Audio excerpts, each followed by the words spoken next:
Acompanha pelo Google Meet, boa noite também.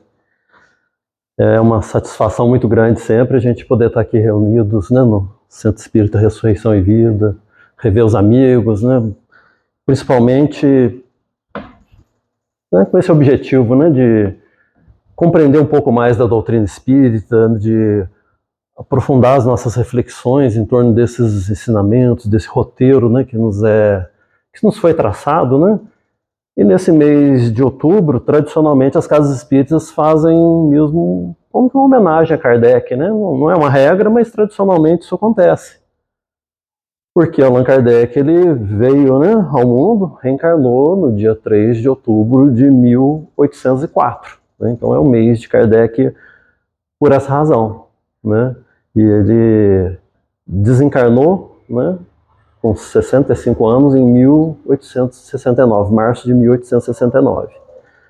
A gente, para falar de Kardec, sabe, a gente escolheu falar desse livro, Viagem Espírita, de 1862, porque, né, queira ou não, né, é um assunto que sempre vem, acabamos de falar todos os meses de outubro, né, então já está assim, bastante passada a biografia dele, né, discípulo de Pestalozzi, era um pedagogo, ele já tinha uma obra literária antes, né, de se encontrar com a doutrina espírita, né, que ele codificou, tanto que, né, por isso que ele trocou de nome, né, para assinar as obras ele utilizou o nome de Allan Kardec, que foi o nome que ele teve numa encarnação passada como sacerdote druida, então, séculos atrás, né, por orientação dos espíritos mesmo, já para desvincular do Hippolyte Léon Denisard Rivail, que era muito conhecido, já tinha um nome lá, e ele era para haver uma total desvinculação.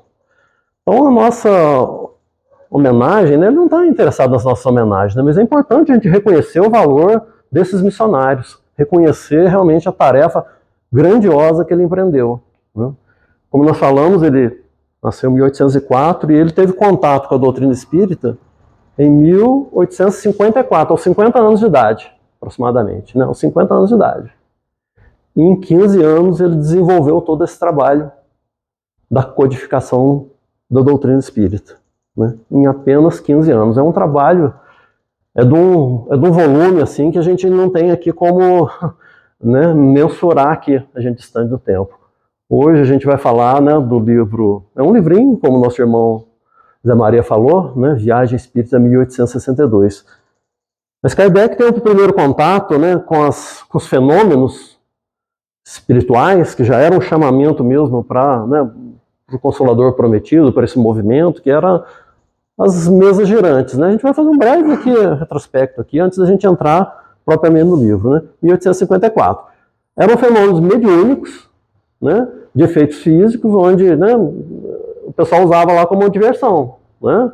Eles descobriram lá que determinadas pessoas punham a mão na mesa assim, ou duas, e quando vê a mesa começava a sambar, começava a estalar, fazer uns barulhos, começava a girar, punha a mão assim no meio, a mesa girava assim, então aquilo era uma diversão. Né? E isso Kardec nunca se interessou. Isso estava nos salões, né, nos teatros, tinha essas apresentações desse tipo, das mesas girantes.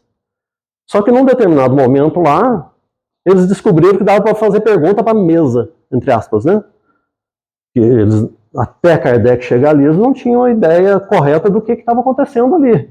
Que havia, né, uma inteligência desencarnada no comando daquele fenômeno. Eles achavam que era magnetismo, que era uma coisa que eles não entendiam, que era a mesa girando. E quando fez pergunta para a mesa, ela, através de pancadas, né? Falava assim, você está aqui? Aí por exemplo, uma pancada era sim, duas pancadas era não, aí depois o alfabeto, né? Letra A era uma pancada, letra B era duas pancadas, né? Então, qual é o seu nome? A mesa, em pancadas, ia respondendo a mesa, né? Que era a ideia deles. Aí passou de mesa girante para mesa falante, foi uma outra etapa. Aí Kardec, né, ele já sabia daquele movimento, que era uma diversão, que era uma coisa de salão, nunca se interessou. Né? Mas quando se transformou em mesas falantes, aí isso chamou a atenção dele. Uma mesa falante? Né? Que história que é essa? Aí que ele foi investigar. Aí que ele começou o trabalho realmente, que foi a missão terrena dele, de codificar a doutrina espírita Consolador prometido por Jesus, né? A terceira revelação. Começou assim, nesses fenômenos, né? Que havia essa comunicação assim, primária ainda, né? Mas que Kardec começou ali as suas pesquisas, né? Em abril de 1857, ele lança a base da doutrina espírita, que é o Livro dos Espíritos, né? A primeira edição do Livro dos Espíritos tinha 501 perguntas só. 501 perguntas. Quando ele reeditou a segunda edição, aí ele já lançou essa versão definitiva que a gente conhece aqui hoje em dia, com 1019 perguntas, né? 1860. A gente vai fazer um retrospecto aqui da obra dele, né? 1860, aí lança a segunda edição. 1861, Livro dos Médiuns. Os livros, né, esses outros, Evangelho segundo o Espiritismo, Céu e Inferno, Gênesis, são um desdobramento do Livro dos Espíritos, né? Tudo que está nesses quatro são só um desdobramento do que está no Livro dos Espíritos. Qual é a obra mais importante da doutrina espírita? É o Livro dos Espíritos, é a obra base, né? É o Livro dos Espíritos. E cada uma dessas outras obras, Livros dos Médiuns, né, em 1861, Evangelho segundo o Espiritismo, 1864, né? Céu e Inferno, 1865, e o último, né, a Gênese, 1868. Esses 5 livros formam o chamado Pentateuco kardeciano. Os 5 livros básicos da doutrina. É os livrinhos que a gente tem que ter na nossa cabeceira, na nossa escrivaninha de estudo, na nossa mesinha, né? Hoje em dia, né, nem que seja digital, no celular, a gente precisa ter esses livros, porque, assim, não é o ideal, mas, né, muito poucos espíritas realmente já leram esses 5 livros. Estudar, então, é mais difícil ainda. Porque, né, o Livro dos Médiuns é um livro assim, mais técnico, ele é mais árido um pouco, precisa ter esse empenho mesmo para estudar, né? Evangelho segundo o Espiritismo é o mais estudado mesmo, e com razão, né? Ali tem um embasamento moral, né, que o Cristo trouxe lá há 2000 anos e que é desdobrado, é revelado novas nuances pela perspectiva espírita, né, do Consolador prometido, trazendo luzes, né, para a gente poder compreender, por exemplo, as bem-aventuranças, né? Bem-aventurados os aflitos. Aí se a pessoa não tem essa luz que a doutrina espírita traz, né, sobre a reencarnação, sobre a sobrevivência da alma, sobre a lei de causa e efeito, aí a pessoa não vê, mas eu vejo uma pessoa que sofreu a vida inteira, quando que ela vai ser bem-aventurada? Ela sofreu desde que nasceu até quando foi para o túmulo. É porque a vida não é só isso, a vida não é entre o berço e o túmulo, né? E a gente tem uma, assim, é próprio da nossa condição de encarnado ter esse condicionamento muito forte de se sentir um corpo físico. Né, a gente tem essa identidade muito forte com o próprio corpo físico. E isso é um problema. Isso é um problema, porque nós não somos, né, esse corpo aqui. Luciano, eu estou usando um aparelho físico durante essa encarnação. Isso é um ponto fundamental da doutrina, onde a gente vai compreender todo o Evangelho. Eu sou um espírito imortal, e nesse momento utilizando um corpo físico, um aparelho físico, transitoriamente, não é? Ou alguém pretende ficar aqui para sempre, encarnado, não tem jeito, né? A gente não gosta de pensar no momento da morte, é sempre um momento difícil, a desencarnação, né? De um parente, ter que deixar, é a saudade, mas é um processo que, ao longo do tempo, a gente vai se identificar. Conforme a gente evoluir, crescer em entendimento e sentimento, a gente vai se identificar mais com o ser imortal que nós somos. Espírito imortal, né? Aí, cada vez menos essas transições, assim, né, de encarnar, desencarnar, vai ter um impacto menor para a gente, porque a gente vai ter essa visão melhor do todo, né? Aí, por consequência, também a gente vai compreender melhor as dores, as provas, as expiações, né? A gente vê aí, né, um noticiário, né, notícias de guerra, ameaça de bomba nuclear, um monte de coisa. A gente pensa, nossa, onde que o mundo vai parar? Ué, Jesus está no leme, Jesus está no comando. Vamos fazer a nossa parte. Pode ter certeza que Jesus vai fazer a dele, a espiritualidade maior vai fazer. Está tudo certo, né? Está tudo certo. Às vezes a gente vê notícias de violência aumentando e tal. Estamos num período de transição planetária. Tá tudo certo, tá tudo caminhando. Vamos fazer a nossa parte, sabe? Confiar, né? E né, o que vai ser lá na frente, para nós, depende da gente. É o que a doutrina espírita nos ensina, é o que Kardec trouxe nessa base, né, que são os 5 livros aqui da doutrina espírita. Trouxe esses fundamentos para a gente viver melhor. Viver melhor no sentido espiritual da palavra. Né? Se você perguntasse para uma pessoa mais arraigada, mais apegada às coisas do mundo, o que é viver melhor? Ela fala, é comprar um carro novo, comprar uma casa nova, eu poder viajar, eu poder, né? Isso é viver melhor. Para quem já tem uma noção assim, melhor de espiritualidade, o que é viver melhor? É quando você está trabalhando, né, o seu campo íntimo, construindo uma paz que vem da consciência em equilíbrio. Isso é viver melhor. Esse é o viver melhor que todos nós precisamos buscar. As condições, né, que cada um tem um contexto. Cada um de nós, né, somos criados, né? Kardec explica isso muito bem, né, principalmente no Livro dos Espíritos. Simples e ignorantes, mas a nossa destinação é lá, né, no último patamar da evolução, espíritos puros. Mas essa caminhada aqui pertence a gente. Vai ser nosso mérito o que a gente vai fazer do nosso caminho. Por isso o livre-arbítrio. Eu faço as escolhas e eu arco com as consequências dessas escolhas, com as consequências positivas ou negativas. Então, essa trajetória nos pertence. Temos a destinação de chegar a espíritos puros, mas quanto tempo vai levar? Quantos atalhos vão pegar? Vai ser um caminho mais reto ou não vai? Depende das nossas escolhas, depende desse viver melhor nesse sentido espiritual. Né? Desses 5 livros básicos, né, imagina a quantidade de trabalho que Kardec teve nessa compilação, porque além disso ele também editou a Revista Espírita de 1858 a 1869, até quando ele desencarnou, e a Revista Espírita era ali um local, assim, uma arena de debate, onde ele entrava em contato com outros espíritas, com outros médios, né, com opositores da doutrina espírita. Então é um material riquíssimo, que a gente tem que estudar muito ainda, tem muito material ali de estudo. Essa compilação hoje em dia a gente consegue. Você procura na internet lá, você consegue lá a coleção inteirinha da Revista Espírita. Né? Quem tem física, né, são um volume imenso, assim, são 9 volumes, assim, que dá porque é muito material, é muita coisa para a gente estudar, para a gente conhecer. Quem que fez esse trabalho? Allan Kardec. Além desse trabalho todo, ele também fez 5 viagens. Esse é o ponto que a gente queria trazer aqui hoje, porque essas viagens ela tem um componente diferente, sabe? Porque na doutrina espírita, a gente vê o Kardec o codificador, né? Com aquele bom senso, com aquela sobriedade, seriedade própria dele, colocando ali, né? Livro dos Espíritos, por exemplo, a gente vê, faz uma pergunta, o espírito benfeitor espiritual responde, o espírito superior responde, e muitas vezes Kardec vai comentar ali uma resposta que o comentário dele chega a ser superior à resposta do espírito. Porque ele também era um espírito superior, claro. Ele era um espírito já, né, preparado para essa missão. Então, né, nas viagens espíritas, ali tem o Kardec espírita. O Kardec irmão, o Kardec, assim, que principalmente nesse livro, que a gente vai trazer alguns tópicos aqui hoje, sabe? A nossa reflexão vai ser em torno desse Kardec, o espírita.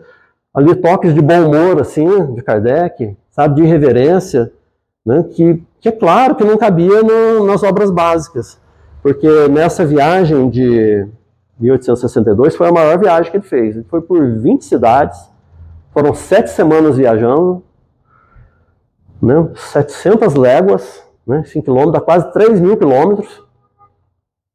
Isso em 1862, pessoal, né? Não tinha avião, não tinha esses carros confortáveis, nossa, e não. Era no trem Maria Fumaça, que desenvolvia a velocidade máxima de 50 km por hora, e carruagem.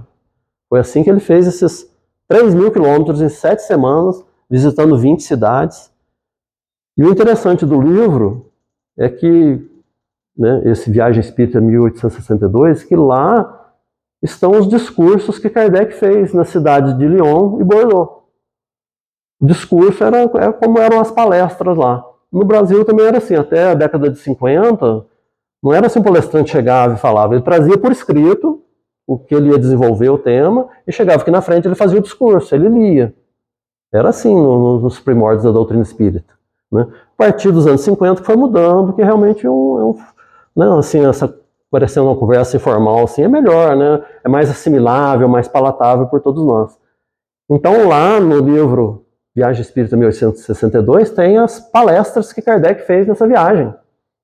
Dá pra gente, já pensou? Se em vez do Luciano aqui tivesse Allan Kardec aqui, trazendo as palavras para nós, imagina que bacana, imagina que honra.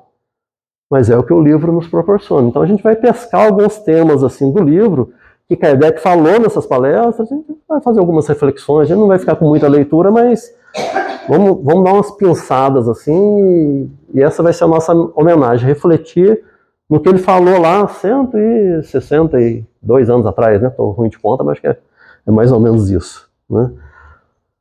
Mas antes mesmo da gente entrar na viagem, tem um detalhe interessante, que ele recebeu o convite lá dos companheiros de Lyon para fazer essa viagem, e ele acabou esticando a viagem e visitando outras cidades, né? Mas o convite primeiro foi do pessoal de Lyon, que aliás era a terra natal dele, né? O próprio Kardec nasceu em Lyon. Aí ele foi responder esse convite. Isso está na Revista Espírita, e tem uma edição da FEB do livro Viagem Espírita 1862 que tenha essa resposta de Kardec a esse convite. Eu vou trazer um trechinho aqui que é muito legal, é muito interessante, que ele fala assim, olha, respondendo a esse convite, Kardec, vem aqui para conversar com a gente, vem aqui, né, tratar dos assuntos espíritas, né, faz essa viagem aqui. Aí ele responde, um trechinho pequeno da carta. Indo-vos ver, uma coisa desejo. Ele só pediu uma coisa. O que será que ele pediu, hein?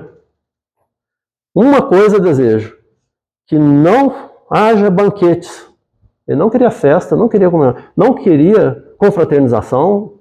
Aí ele coloca aqui por duas razões. Primeiro, porque ele não estava indo ali para se exibir, não estava indo ali para exaltar o eu. E ele diz também que esse dinheiro que ia gastar com banquete, né, com comes e bebes, era para ser reservado para as obras de caridade, para as obras essenciais ali da casa que estava começando, né? Que lá eram os primórdios da doutrina espírita, né?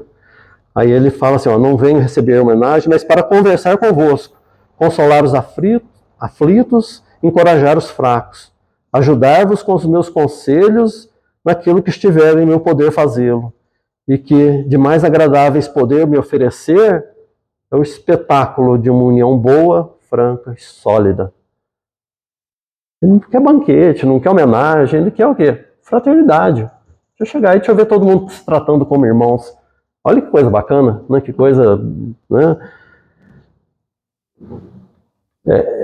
Só por essa resposta a gente já vê como que é esse Kardec espírita. Realmente assim, se apagando, né? Se apagando para que a doutrina espírita realmente surja, se destaque. Não era ele, era a doutrina, né? Assim como hoje em dia a gente fala, não é a casa espírita, né? É a causa espírita. Sabe, nunca se propõe a divulgação de uma casa espírita, está divulgando a causa espírita, está divulgando o evangelho, está divulgando esses preceitos espirituais tão importantes. Então, não importa a casa, importa a causa.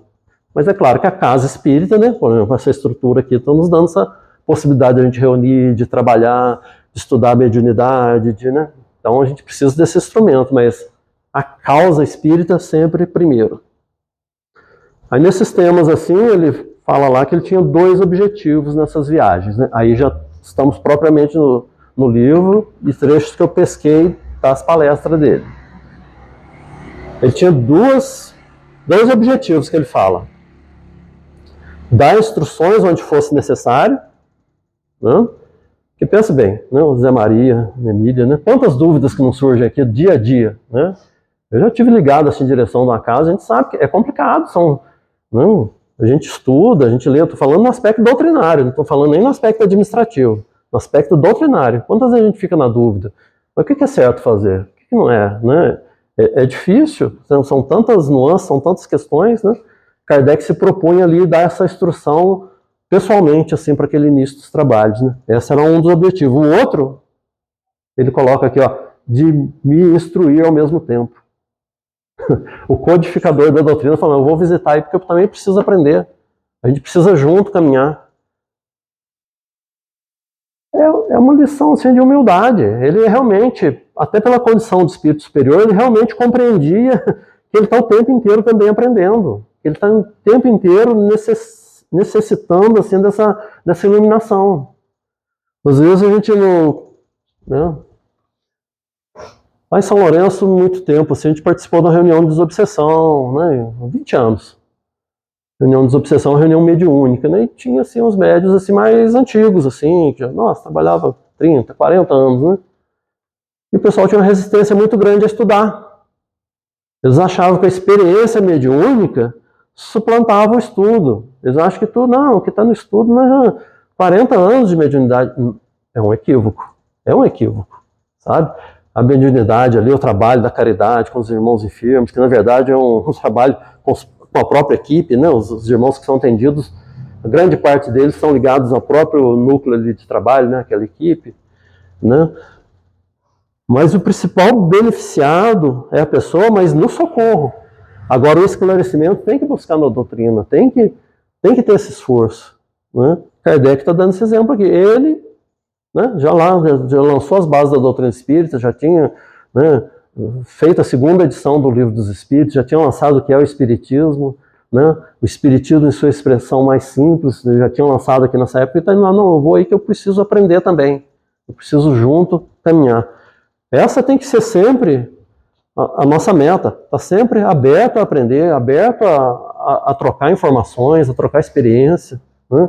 Então, nós estamos juntos aqui, estamos todos juntos refletindo em torno desses ensinamentos aqui de Kardec nessas palestras. Nós não estamos aqui na condição de professor, de Deus me livre, estou muito longe disso. Estamos na condição de aprendiz mesmo, para juntos, né, numa posição assim de estimular, né, de trazer assim, esse impulso para o pensamento nosso. Mas estamos todos juntos tentando aprender, tentando assimilar esses preceitos da doutrina, tentando realmente ser espíritas de verdade, né? No outro ponto lá ele fala assim das fases da doutrina espírita. Ele diz assim, ó, como bem disseram os espíritos, o primeiro período da curiosidade passou, que eram os fenômenos. Aquele fenômeno que estava aquele alvoroço em Paris, não só em Paris, né? Se a gente for estudar as origens da doutrina espírita, a gente sabe que começou com os fenômenos de Hydesville, lá nos Estados Unidos, alguns anos antes, né? Mas no mundo inteiro pipocou esses fenômenos mediúnicos, principalmente de efeito físico, para chamar atenção. Para falar, o que é isso? Que mesa girante, né? Lá em Hydesville, né? As meninas, as irmãs Fox, conversavam lá com o espírito também através de pancada e tal. Nesses primeiros movimentos é essa fase do fenômeno, né? Essa fase que era para despertar interesse e curiosidade, ali naquele ponto ele já dizia, essa fase já passou. E ainda hoje a gente vê assim, companheiros, a gente mesmo, quem não queria ver uma sessão de materialização? Eu queria ver.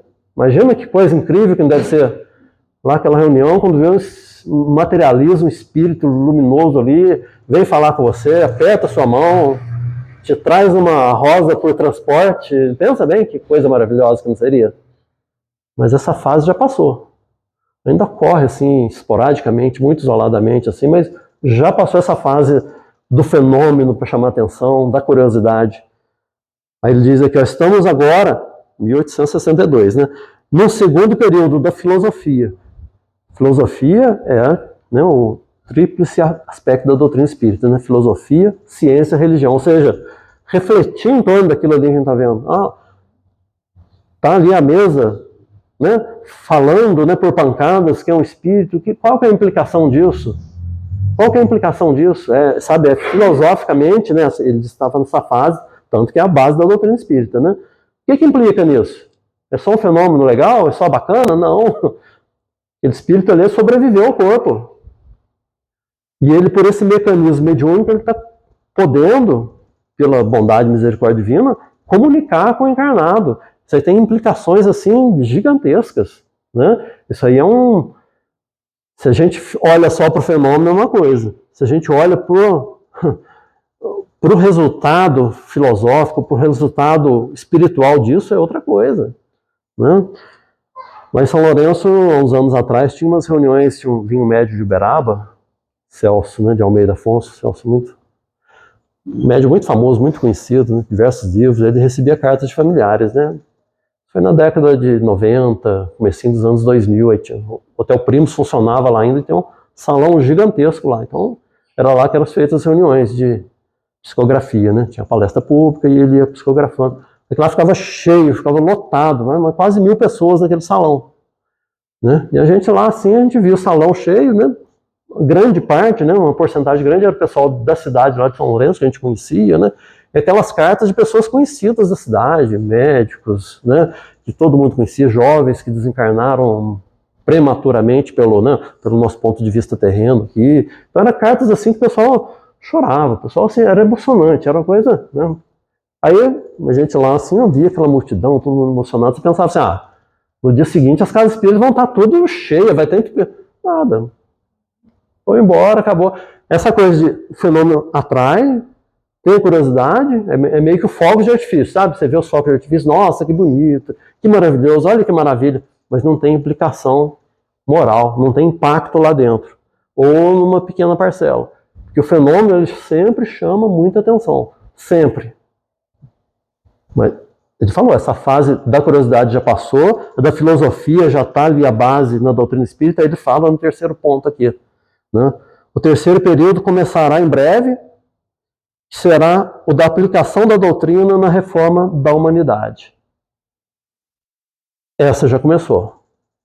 Já começou já lá, né? Podemos dizer que um marco assim que delimita bem esse começo, Francisco Cândido Xavier.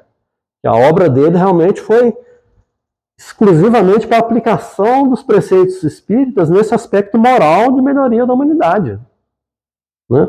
Claro que traz ali a dilatação do conhecimento espírita, né? Traz informações, mas é essencialmente esse foco de aplicar ali a doutrina espírita na reforma moral, né? No desenvolvimento moral, nessa responsabilização assim, que a gente tem daquilo que a gente aprende, não é? Muito se pedirá de quem muito recebeu, não é? Jesus falou isso, muito se pedirá de quem muito recebeu. Então a pessoa recebe o conhecimento, recebe o esclarecimento. Já sabemos que não somos um corpo físico, como falamos, né? Somos um espírito imortal. Sabemos que as dores, as provas, todas têm uma razão de ser. Sabemos que aqueles desafios, aqueles testes do dia a dia, tudo tem um objetivo que é nos melhorar. Ou seja, são oportunidades, né? Às vezes a gente está reclamando daquilo que é a nossa oportunidade de crescer, de melhorar, de progredir, não é? Outras vezes, já falei aqui, né? Alguém acha que na obra divina existe algum dia inútil? A resposta é óbvia, né? Não, Deus vai criar um dia que seja inútil? Mas agora vamos pensar, quantos dias da nossa vida, espiritualmente, a gente tornou inútil aquele dia? Que eu podia ter aprendido, eu podia ter esforçado, em vez de reclamar, eu podia ter tentado, né, fazer diferente, mas eu tornei inútil aquele dia. São reflexões assim, duras, mas necessárias, né? A gente não pode desperdiçar essas oportunidades. E todos os dias, eles trazem uma utilidade enorme para a gente naquele passinho que a gente precisa dar naquele dia. Tem dias que as provas vêm com todo o peso, né? Aí você tem que dar aquele passo grande mesmo. Mas todos os dias, às vezes é um teste de paciência, às vezes é, né, uma pessoa que vem te tirar do sério, uma pessoa que te olha atravessado, né? A pessoa te olha atravessado e fala, oxe, não fiz nada, a pessoa está olhando torto para mim. É a oportunidade de eu exercitar o evangelho dentro de mim, tornando aquele dia útil. Não, pode ser que a pessoa nem nos viu. Quem nunca estava assim mergulhado no pensamento e passa alguém perto assim, não, eu faço muito isso, né? A pessoa fala, nossa, você nem me viu lá, eu falo, nossa, eu não vi mesmo. Eu tenho essa coisa de dar uma abstraída. A pessoa às vezes acontece isso, está com um problema sério lá, está pensando naquilo, né? Está encismesmada com aquilo e não dá atenção que devia ao outro ali. E o outro às vezes precisa, para aquilo ali não virar um problema, só um pouquinho de evangelho, um pouquinho de tolerância, de compreensão. Não está num momento ruim, não foi nada, não cria ranço, não cria, sabe? Ela se esforça nisso. Ela usou o seu dia de uma forma útil no seu aprimoramento moral espiritual. A coisinha de nada, mas é de coisinha em coisinha que a gente vai chegar lá na frente, né? Chico Xavier, assim, pessoal, a gente até compreende assim o carinho com o Chico, né? Mas via assim tudo muito superficial. Então eu falava pro Chico assim, nossa, Chico, mas você é um privilegiado, nossa, você é um homem muito bom, você é um espírito de luz. Ele detestava isso, é óbvio, né? Você é um missionário. Ele refutava sempre isso, Ele, uma vez, ele respondeu: eu sou um verme. Eu sou um verme na criação divina. Mas ele complementava assim, ó: eu sou um verme, mas que rasteja para frente, viu? É isso. A gente tem que dar um passinho que seja, né? Sabe aquela minhocadinha do verme? É para frente. A gente sabe, né, do nosso atraso moral, espiritual. A gente já tem uma certa consciência disso, né? Basta ver como que é difícil para a gente corrigir um defeito da gente. Poxa, eu não quero ficar criticando e daqui a pouco eu estou criticando. Eu não quero ficar reclamando da vida, daqui a pouco eu estou reclamando, né? Eu não quero julgar ninguém, daqui a pouco eu estou apontando o dedo, né? Às vezes é para quem está perto, às vezes na televisão, é para o político, é para isso. Não é. A gente tem essa dificuldade, mas o que importa é o esforço que a gente faz. Eu estou vendo essa dificuldade em mim, mas eu estou tentando esforçar, eu estou tentando mudar. Eu não estou conformado com aquilo que eu sou. Eu quero ser uma versão nova minha, nem que seja um pouquinho diferente. Isso é o trabalho do dia a dia. Isso é tornar o dia útil, né? Vamos pegar mais um ponto aqui, ó. Ele falando dos espíritas. Achei muito atual aqui esse trecho, mas muito atual mesmo. Olha o que ele fala. Ele falando isso em 1862, pessoal, 160 anos atrás. Não tinha telefone, telégrafo estava engatinhando, meio de transporte melhor era o Maré-Fumaça, né? A imprensa, né? Como a gente estava no início ali também, né? Revolução Industrial no comecinho. Aí ele fala assim, ó, mas olha como que é atual a fala dele. O homem chegou a um período em que as ciências, as artes e a indústria atingiram um limite até hoje desconhecidos. Parece que ele está falando de hoje. Parece que ele está falando do dia de hoje. Eu tenho 57 anos, né? Minha esposa não gosta que eu fale a idade não, mas eu não tenho problema com isso. Mas eu lembro do tempo que para fazer uma ligação, né? Lá na juventude você pegava, aí o telefonista atendia, e falava, eu quero falar com não sei quem. Falava, tá bom, tal hora eu te ligo de volta. Aí você tinha que tal hora estar lá, aí o telefone tocava e ela tinha feito a ligação com outro. Isso é década de 70. Hoje em dia você pega um celular qualquer aí, você fala FaceTime, você fala olhando a pessoa assim, em qualquer lugar do mundo. Olha que avanço tremendo em pouco mais de 40 anos, né? Como que encaixa certinho, né? O que Kardec falou ali naquele momento encaixa com esse momento. É um desenvolvimento, é um limite que a gente não imaginava. Assim como a gente não imagina como vai ser daqui 30, 40 anos ou 20 anos, como que vai desenvolver mais ainda esse aspecto tecnológico da vida, né? Aí ele complementa, né? Se os gozos que delas tira, né, desse desenvolvimento, dessas facilidades, satisfazem a vida moral, a vida material, deixam um vazio na alma. Deixam um vazio na alma. É o que a gente está vendo exatamente hoje em dia. Principalmente, sabe o quê? Com redes sociais. Onde a pessoa tem a obrigação de ser feliz. Ela tem que demonstrar felicidade, ela tem que demonstrar que está bem, ela tem que demonstrar que tem sucesso, né? Não tem problema a pessoa ser feliz, ter sucesso e tal, mas o problema é que da forma que cria, parece que uma exigência que todo mundo seja assim.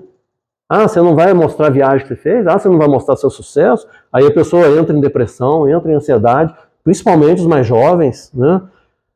É causa de sérios problemas psicológicos, psiquiátricos até, porque é muito fácil para um adolescente, para um jovem que ainda não criou uma base mais sólida estruturalmente de uma forma interna, né? Ele se abalar com essas questões.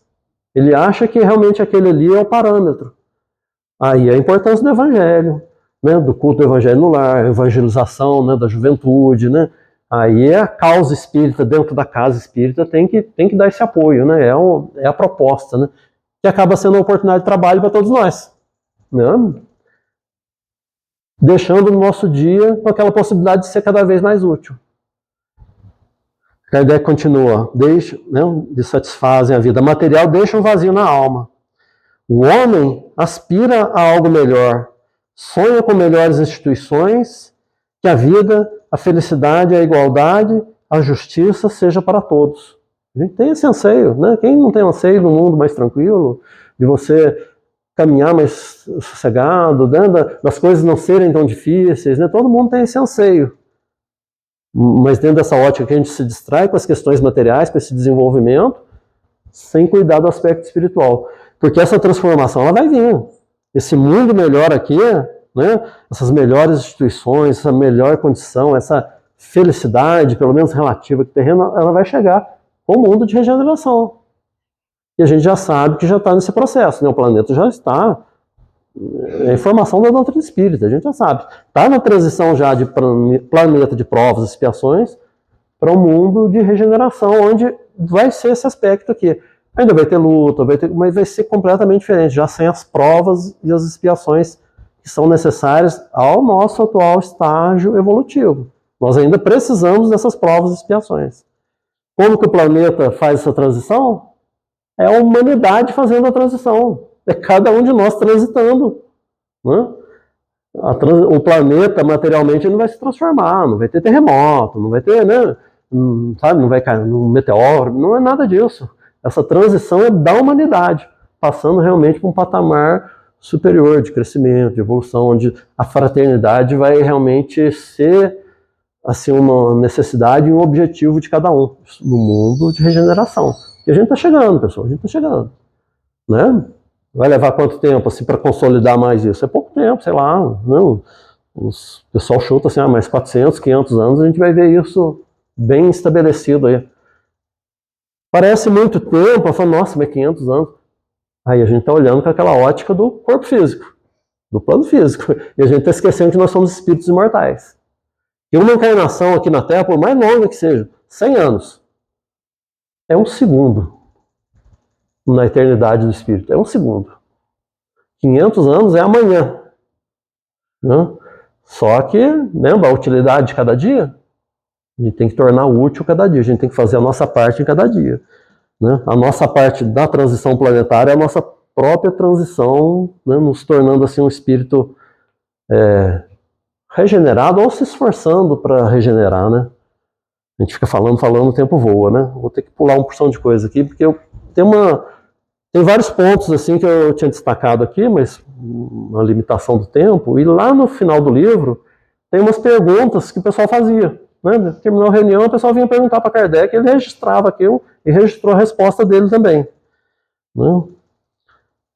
Vou só ler aqui, ó. Quer ver? Antes da pergunta, aqui, ó, objeções ao espiritismo. Uma parte que ele fala, tem gente que sempre tem, né? Uma pessoa que critica, que faz uma objeção, né? Não tem problema. Uma das objeções que ele destaca é assim, ó. Com o espiritismo, é Kardec falando, né? Com o espiritismo, o homem compreende que tem tudo a ganhar se fizer o bem, né? Faz o bem, o que a gente tem de volta?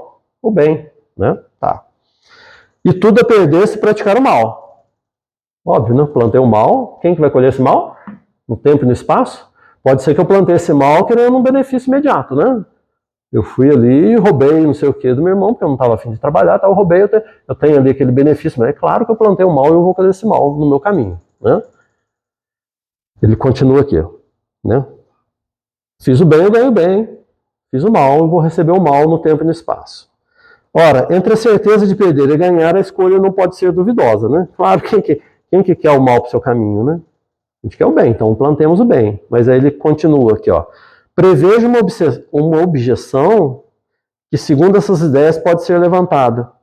Né? Ele fazendo uma previsão do que iam raciocinar com isso. De que a prática do bem seria um cálculo interesseiro. Faz todo sentido, né? Por que eu faço bem? Porque eu quero colher o bem. Por que eu faço bem? Porque eu quero, quando desencarnar, ir lá para nosso lar, né? Porque, como você, por do livro Nosso Lar, todo mundo quer ir para nosso lar, né? Não, a gente vai para a nossa colônia aqui, se é que a gente vai ter mérito para isso, de acordo com a nossa região aqui, né? A colônia do Nosso Lar, ela meio que geograficamente fica em cima do Rio de Janeiro, né? Ah, eu quero, né, eu faço bem, eu carrego uma cesta básica, porque na hora que eu desencarnar eu não quero sofrer, eu não quero ir no umbral, não. Eu não quero ver aqueles bichos que André Luiz fala lá, não. É um bem interesseiro? Em termos, vamos ver o que Kardec fala disso. Né?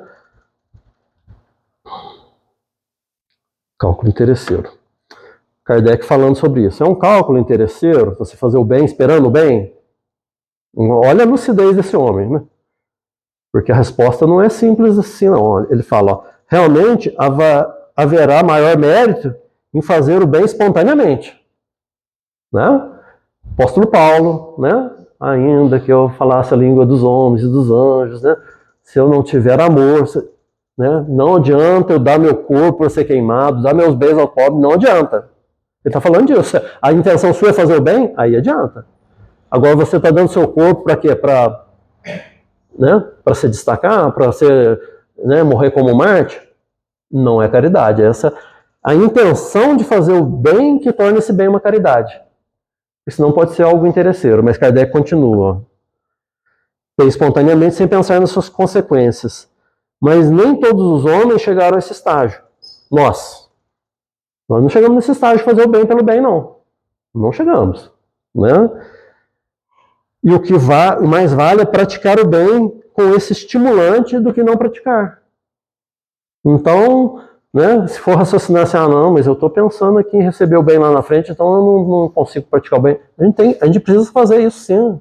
A gente está treinando, porque daqui a pouco a gente vai conseguir fazer o bem pelo bem em si. Né? A gente tinha uma tarefa lá em São Lourenço que era da sopa lá. Né? E a sopa no domingo à tarde, né? Aí a gente, né, casa espírita, meio que você é escalado ali, você, né, grupo, aí no lado do começo você meio, né, poxa, domingo, que solzão, meio da piscina, né? Tô agarrado ali no compromisso ali, né? No começo você vai, não, eu vou lá, tem que ir, né?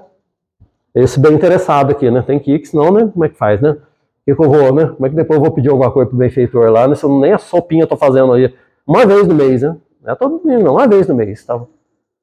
Mas com o passar do tempo, aquilo ali vai se transformando, né? Minha filha, minha esposa, todo mundo, sabe? Aquilo ali vai incorporando na nossa rotina de tal maneira que você sente falta daquilo. Que aquilo ali realmente, isso ao longo dos anos, né? Ao longo dos anos, começa a se transformar em algo diferente. Aí você realmente sente falta de chegar lá, conversar com o pessoal que, assim, não é necessariamente espírita, sabe? Você conversa com um, bate papo, e aí você começa a conhecer as pessoas, né? A casa espírita sempre disponibilizava assim, roupa, alguma coisa assim, né? Aí você entrega aqui para um, aí vai criando uns laços assim de afeto, de amizade, e você não está mais ali com aquele bem interesseiro, você está ali porque é gostoso estar ali entre irmãos, é gostoso, mas isso é ao longo do tempo, precisa treinar. Então, se é nosso móvel ainda em fazer o bem é esse interesse, mas a gente faz assim mesmo, porque vai modificando pouco a pouco, né? Quem faz o bem pelo bem é o espírito que já evoluiu. Nós não vamos dar esse salto. Né? Não dá esse salto. A gente tem que, né, verme que rasteja, nós vamos rastejar até esse ponto que seja. Aí lá a gente vai estar, né, mais esclarecido, todo o bem que a gente fizer vai ser completamente desinteressado. Mas lá na frente, quando a gente chegar a esse ponto, né, superior de evolução, esse patamar superior de evolução. Vamos para as perguntas ali, porque o tempo urge. São 9 perguntas que tem lá, são respostas grandes, eu separei só 2 aqui, né, que eu achei interessante, assim. É a segunda pergunta no finalzinho do livro, depois é um livro fininho, né? Você baixar na internet lá, você bota no Google lá, Viagem Espírita 1862 PDF, em 5 segundos você está com o livro na mão. Né? E é um livrinho que vale a pena ler, viu, pessoal? Vale a pena a gente refletir nele, né? E na segunda pergunta, que eu estou condensando aqui, perguntaram para Kardec assim, ó, não seria desejável que os espíritas tivessem uma senha, um sinal qualquer que se reconhecessem quando se encontram, sabe? No cristão não tem um crucifixo? Ou tem um gesto lá, que não, a pessoa está não sei o que na roupa, fala, aquele ali é espírita. Perguntaram isso para Kardec, né? Não seria legal? Né? Se a gente pensasse, até que seria legal, né? Não seria? A gente anda de moto assim, né? Determinadas motos assim, o pessoal que tem aquelas determinadas motos, eles sempre se cumprimentam, tá? Sempre passando a estrada, você está lá, não sei aonde, lá, um povo desconhecido, eles estão ali te cumprimentando, é legal. Não seria legal isso para o espírita? Resposta de Kardec, né? Os espíritas não formam nenhuma sociedade secreta, nenhuma filiação. Não devem, pois, ter nenhum sinal secreto para serem reconhecidos. Não, o negócio é generalizar, né? Não tem que ter um sinalzinho específico, uma coisa, ainda que com toda a boa intenção do mundo, é legal cumprimentar os companheiros de moto, é legal, seria legal cumprimentar os espíritos, reconhecer os espíritos. Aí Kardec fala aqui, ó, tendes uma senha que é compreendida de um extremo ao outro do mundo, é a da caridade. O espírito tem que se reconhecer pela caridade que executa, que age, né? próprio Cristo falou, né? Meus discípulos serão reconhecidos por muitos se amarem. Essa é a senha, esse é o sinal que vale. É isso aí que a gente tem que buscar. Para a gente finalizar, uma pergunta que é de número 8. Ela é muito interessante, vira e mexe, o espírita tem que lidar com essa questão. Perguntaram para ele assim, ó, se deve pensar da proibição de Moisés aos hebreus para que não invoquem a alma dos mortos. Deuteronômio, né? Todo mundo sabe, né? Moisés proibiu a comunicação com os mortos, né? E aí, como é que faz? Nós vamos desobedecer Moisés? Kardec, a resposta é grande, eu tive que condensar aqui também, mas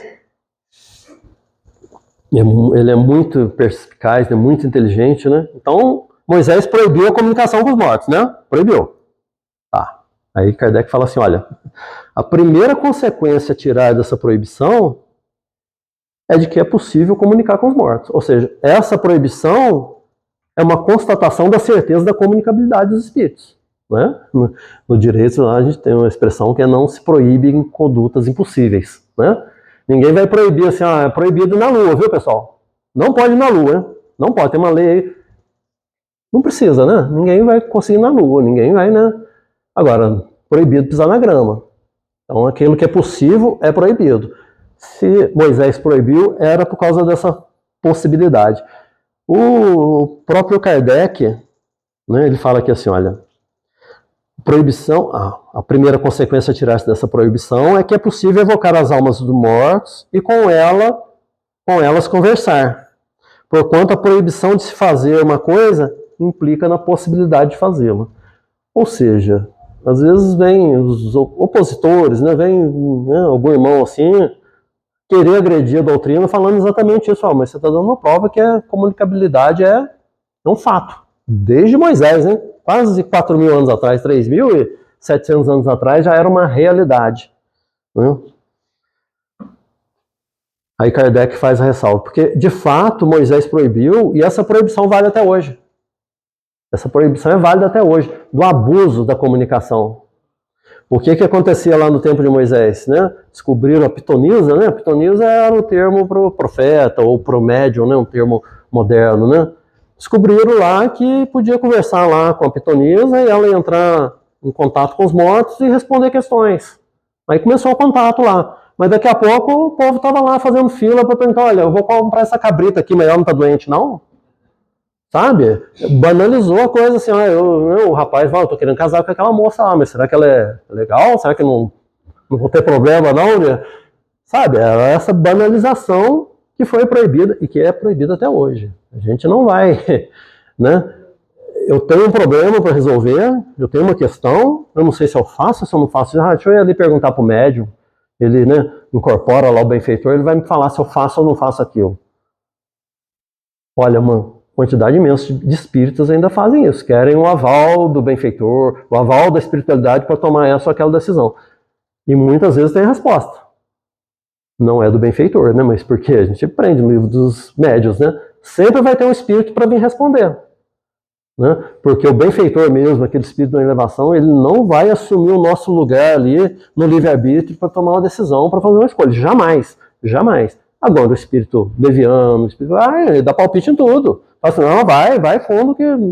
Aí na hora que der ruim, você pergunta para ele e fala, não, eu só falei, você foi porque você quis.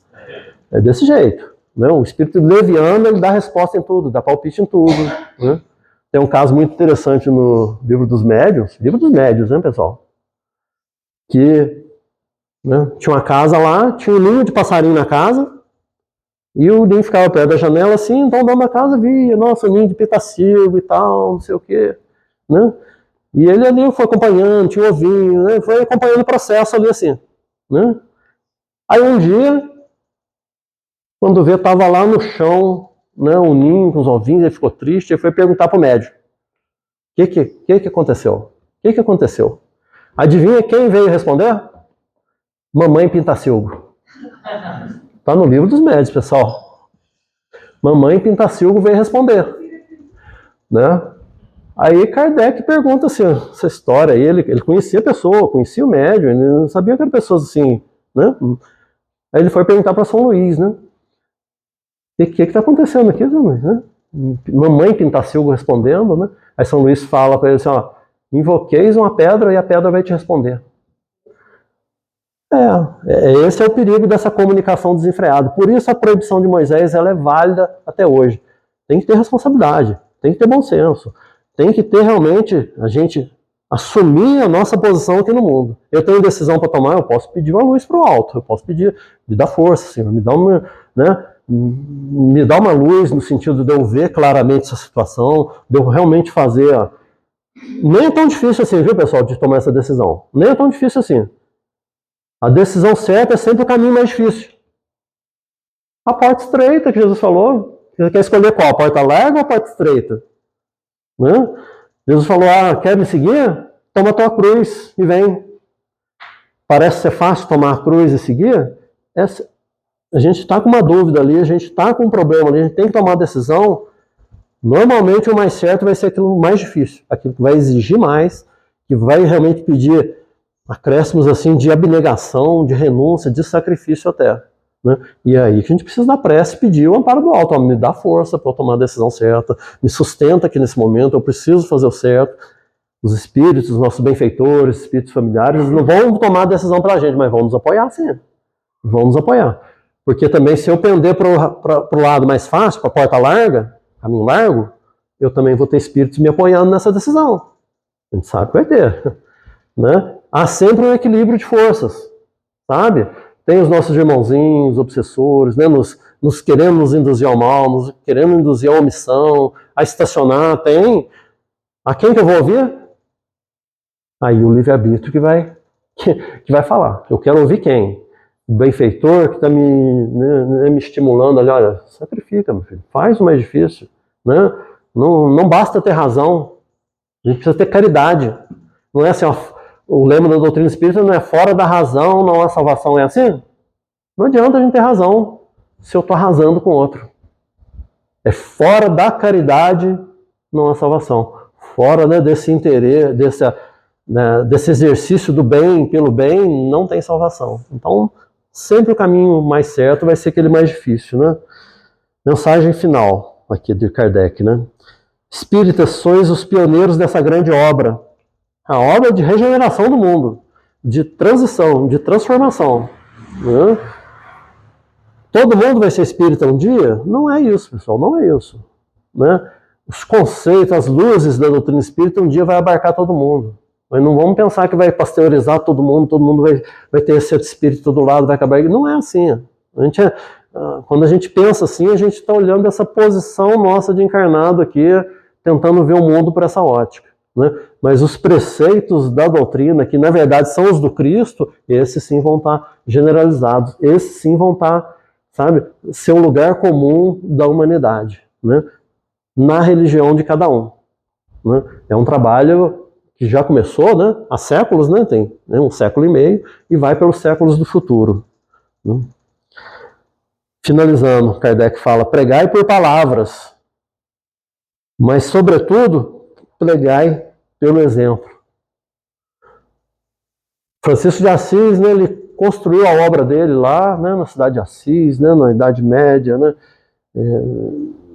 viveu até, né, um ancião já, ele doente na cama, né, ele pressentindo que ia desencarnar, ele chamou ali aqueles colaboradores mais diretos ali, aqueles seguidores mais diretos, né, para dar as últimas instruções e falou para eles assim, olha, vocês precisam sair, pregar o evangelho, E falou assim, ó, se precisar, vocês usem as palavras. Falando disso, pregar pelo exemplo. Né? Uma frase comum aí, né? A palavra é de prata, né? O exemplo é de ouro, né? A palavra convence, o exemplo arrasta. A gente precisa dar o exemplo. Todos nós temos nossos núcleos familiares, nossos núcleos de amigos, né? No trabalho, nós temos esses círculos de relações, né? É natural que a gente, assim, né, com um pouquinho de luz que a gente tem, a gente quisesse assim, que a outra pessoa também tivesse luz. De repente é dentro de casa, né? Somos individualidades, cada um está num ponto, cada um pensa de um jeito. Às vezes a gente queria que a pessoa, né, compreendesse melhor determinado ponto, né?